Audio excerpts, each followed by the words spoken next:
So bago ko po ipakita itong content natin ngayon, gusto ko lang pong mag-apologize because our main account, ang ating main account na Teacher Jed ay na-restrict or hindi natin ma-access. So we have a new Facebook page. Ang pangalan po is Sir Jed Files. So ilalagay ko po ang link nito dito sa ating description or yung picture po ng ating new FB page ay nandiyan po. Ipinapakita natin sa screen. So again, may bago po tayong FB page para nang sa ganon mas makontak nyo ako at mabilis ko yung masend yung mga link or kung may mga tanong po kayo regarding sa ating mga content. Okay, so for now, ang ating pong i-share is all about our intervention plan and report for numeracy. So since we have a new term, new school year for 2026 to 2027, papakita ko po muna ang buong laman. Ayan, pwede nyo pong i-pause ang video.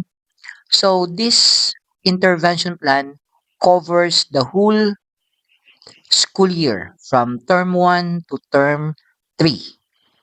Okay?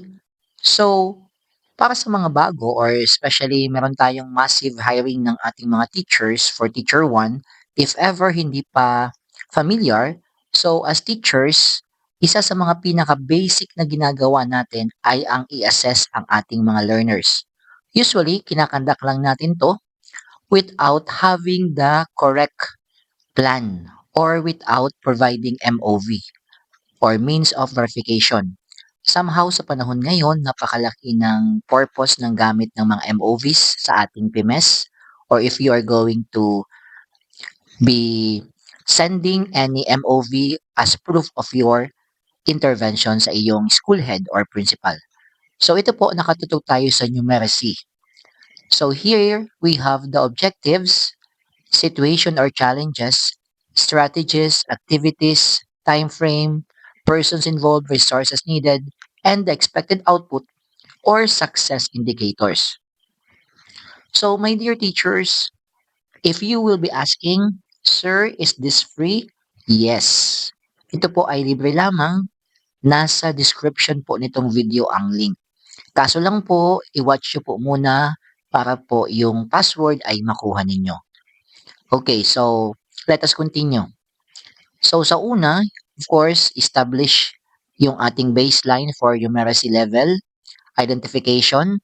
Then, of course, bakit tayo magkakandak nito? You have to cite or mention here, include here the challenges or situation. What are the activities to be done, the time frame, and so on. Sa ating pong resources needed, you can add po or i-contextualize nyo lang, but this one can be your basis. So, pwedeng-pwede nyo po itong gamitin, i-improve ninyo. So, yan. So, monthly po, meron tayo ditong activity, especially now that our heads are requiring us to really improve the quality of the numeracy skills of our learners. So, this one po pala is pwede sa ating KS1 hanggang KS2. Or if sa KS3 pag humihingi din sa inyo or if ever needed nyo, pwede naman i-modify nyo na lang po. So, please pause or try to just download the soft copy of this. Libre lang po. Just get the password. So, ang password po natin ay pinakita natin sa video. So, lahat naman po dito is, I think, ginagawa natin. Pero yung kulang lang talaga is yung papel. So, this time, ito yung purpose natin. Bibigyan ko kayo ng mga sample documents wherein you can edit, include your data, and submit it to your school head. So, ang hiling lang po natin, if ever nakakatulong yung ating channel, please subscribe. Or if ever makuha nyo na po or makita nyo ang ating Facebook page, ang pangalan is Sir Jed Files, kindly follow. Libre lang naman po ito. So, pwede rin po kayo mag-comment ng mga gusto nyo pang content or inyong suggestions. So, thank you for watching. Once again, this is Teacher Jed, one of the teachers here in our department, Department of Education.